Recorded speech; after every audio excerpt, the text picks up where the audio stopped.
বর্ধমানের জামালপুরে ফোনে তরুণীকে কুপ্রস্তাব দেওয়ার অভিযোগ বিজেপি কর্মী সোমনাথ পালের বিরুদ্ধে জামালপুর থানায় নালিশ করা হয়েছে। অভিযুক্ত বিজেপি কর্মী সোমনাথ পালকে এই মুহূর্তে পুলিশ খুঁজছে।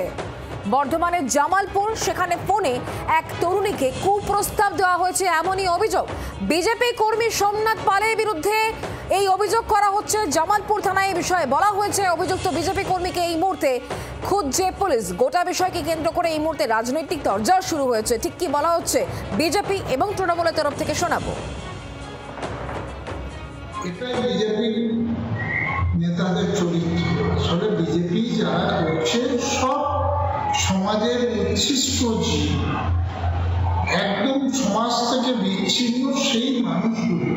আর আমাদের বিজেপি আমাদের দলের কিছু পচা মাল দিয়ে ওই আপনার বিজেপিতে জড়ো হয়েছে, তো সেই মানুষদের তো চরিত্র এটা। জামালপুর এলাকায় খোঁজ নিয়ে জানলাম জামালপুর বিধানসভার জাঙ্গিরপুর এলাকার সোমনাথ পাল বলে ছেলেটি আগে তৃণমূল করত, কিন্তু বিজেপির কোনো গুরুত্বপূর্ণ পদাধিকারী সোমনাথ পাল নয়।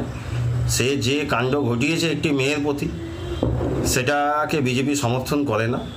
সবার খোঁজখবর নেওয়া সম্ভব হয় না, কিন্তু আমরা বিজেপির পক্ষ থেকে স্থানীয় মণ্ডলের যারা কার্যকর্তা আছে, মণ্ডল সভাপতি বা স্থানীয় জেলা নেতৃত্ব যারা আছে জামালপুরে, তাদেরকে বলা হয়েছে যে এই ধরনের কলঙ্কিত মানুষজনদের থেকে দূরে থাকতে। বাংলার আওয়াজ, বাঙালির আবেগ, জি 24 ঘন্টা।